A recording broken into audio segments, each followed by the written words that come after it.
Welcome back. We're live until 12:30. Lots in store in just a moment. The inspiring story of Natasha Wood, who, despite having spinal muscular atrophy and being wheelchair-bound, has still achieved her dream of putting on her own one-woman show. And very successful it was too. And hilarious. Now, our next guest is 37-year-old Natasha Wood. Natasha was born with spinal muscular atrophy, a condition which has meant she's spent her whole life in a wheelchair. But she's never let this stop her from following her dream of being an actress and putting on a one-woman show. Last month she did just that, and she joins us now, and it's a pleasure to see you. You were just saying then that we have worked together. You were the PA, you were working in the gallery. I was. On the last 2 Saturday morning going lives. I did. I used to whisper sweet nothings in your ear.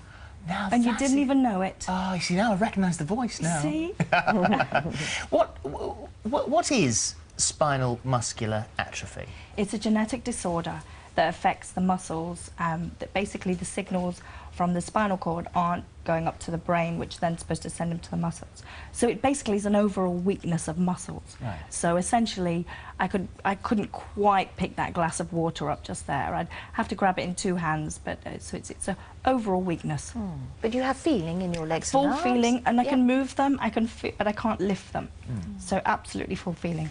And sadly, this is a genetic thing. Yes. And your parents had 3 children, and your elder brother, Martin, Yes. is clear. Yes. But he you was. and Johnny, sadly, were the 2 who got it. That's right. So 1 in 4 people in this country carry the gene, which is pretty high. But it's only when 2 people come together with it that they then actually have a 1 in 4 chance of, as I say in my show, popping out kids with SMA. And yes, Johnny, my brother Johnny, and I both had SMA. He sounds like, I mean, sadly you lost him. We did. We lost Johnny 3 years ago. But what a character. Johnny was an amazing chap. I mean, we're both from, but obviously my parents sold ladies' underwear on the markets in the middle of England, in Birmingham and also in Nottingham. So we were, you know, market traders' kids, you know, so Johnny was ever the entrepreneur. And so as a kid, my dad used to let us throw the banana boxes upside down, and in the summer we sold ice pops and made our own money, and in the winter we sold woolly gloves. And yes, Johnny was quite a character, and he ended up living in an old people's home, his choice, yes, which he turned his little room into a penthouse suite, and doing naughty things with internet. Yes, well, Yes. we'll say that he did set up a fairly dodgy site. He did. And by which we could only really work with 1 finger. He used to enjoy bossing the nurses about, getting them to bend over and change DVD recordings. Yes, he was a little bit of a devil, my brother Johnny. So it was the loss of Johnny and the breakdown of your marriage. Yes.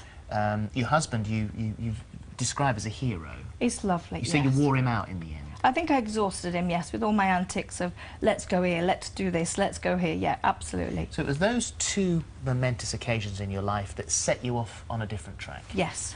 I ended up actually working in production for BBC in the New York office on an attachment. Myself and my dog Zoe have a service dog at the time called Zoe, a black Labrador. And she's with her sunglasses on. She was with me for all these years, and I decided to take Zoe off on this wonderful journey to New York, and we ended up working on the US version of the show What Not to Wear. And travelling all up, we became quite famous in New York, the girl in the wheelchair and the dog. We used to walk 30 blocks up the cycle lane, and all the cabbies used to shout, "Yo, Zoe, how you doing?" So it was very fun. And at the end of this attachment, you know, we sort of went over on one of these career sort of changes. And at the end of it, the BBC in London said, and, you know, we want you to come back. It's someone else's turn to go out there. And I'd had this yearning ambition to be an actor. And I just said, thank you very much for a wonderful 14-year career. But I remortgaged the house, and I decided to actually drive across America with Zoe and enroll into film school and writing classes, and started to write a 1-woman play. And all of that came via emails to your family and friends back home, and you found yourself writing amusing anecdotal stuff about what you were doing, and then you'd perform that for your drama class. That's right. In Los Angeles. Yep. And they're going, this is great. So that's where the idea was born for the one-woman show. That's right. It was all from emails, and we used to have to, every 6 weeks in class, we used to have to go in and perform writing that was sort of in this little theatre in Venice.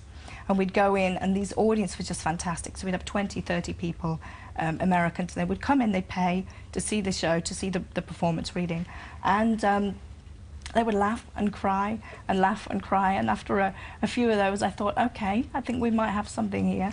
Let's write a journey. But the great big leap then is when you had to come back to the UK because Zoe, your doggy, she had to be retired. Yes. And sent to another family, which was another heartbreaking moment for you. She's been your constant companion. Yes. But then you think, because it seems that you are unstoppable. There's nothing about you that says, oh, I better not be able to do that, or I can't do that. You think, oh, well. You pitch up at the really useful theatre group and say, yeah, would you give me one of your theatres for the night because I want to do a show? And you didn't even have a show. I had no script, I had no director, and I had to give up Zoe. It was the most awful day, handing her over. I gave her to some lovely family, lovely friend of mine, so she wasn't far away from home in the Midlands, and the next day I drove to London and walked straight into the really useful offices. As an unknown, and I really wasn't expecting them to, you know, to be able to persuade them. I had no script, but I actually sort of persuaded them. They were wonderful to me, and we worked through it, and they kept a penciled date at Her Majesty's Theatre, and that was 18 months ago. Wow. And we worked, we said, let's go to Edinburgh, build up your profile, and that's what I did. And I bought reviews and press articles back, and in September of last year, over 1,000 tickets went on sale for Her Majesty's Theatre. And finally, on the 30th of March... Yep, 3 weeks ago. You did the show. I did the show. It was the most amazing night of my life. I mean, you just can't imagine. Actually, watching that earlier on, just Bruce Forsyth this morning, watching on the BAFTA and hearing what he said, you know, it's just phenomenal to stand on a stage, and I had this humongous, huge standing ovation, which I just wasn't expecting. I mean, I really wasn't. I think we'd better have a look at you in action. Oh. Here she goes. Now, me mum, Hazel, she's an incredible woman. She's got this double D cup and double D personality. That's D for drive and D for determination. I can see her now sat in front of me at the dining room table. Tasha, don't put salt on your dinner. It's bad for your heart. And sit up. Put your back straight. It's twisted. Don't be cheeky. And so that was a look at your mum, and we've also got a look at your dad as well. One of those insights. Here you go. Me dad, he used to hang this enormous 46 double F bra right at the front of the stall. It had a big sign underneath. It said, "Whomever this shall fit, I shall marry." And it's a story of your dad, which is fascinating. When he explained your disability to you, it was a mad household.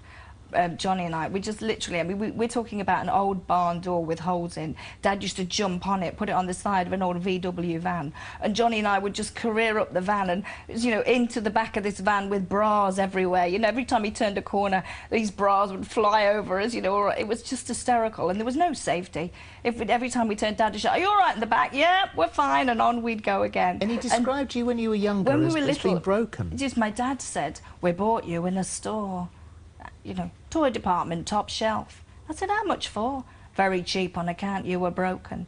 And it was very fun, you know, and I'd say, "Why didn't you try and fix me?" "We tried. Your mother went out, bought sticky tape and glue."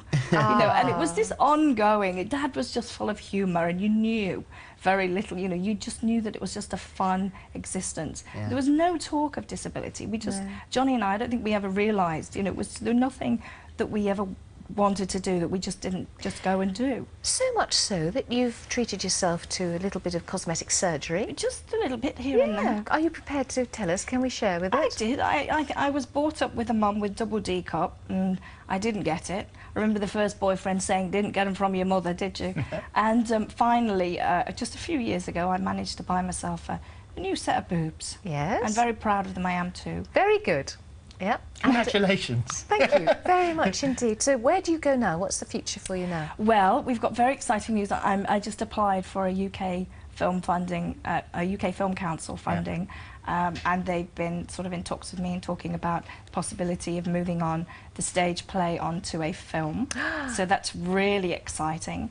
And I'm also just underway with a book, so we're looking at publishing deals at the moment. So would you want to play yourself in the movie? No, I don't. I'm writing it specifically for someone that I would love to play me. Are you? Ah. You're not going to tell us that, are No. you? No. I didn't What a think so. shame. Well, you're amazing and very, very funny. And Thank you. Thank and you. well done with the show. Thanks, Natasha. Thanks What for a having buzz me that on. must have been. It must have been Brilliant. brilliant. Brilliant.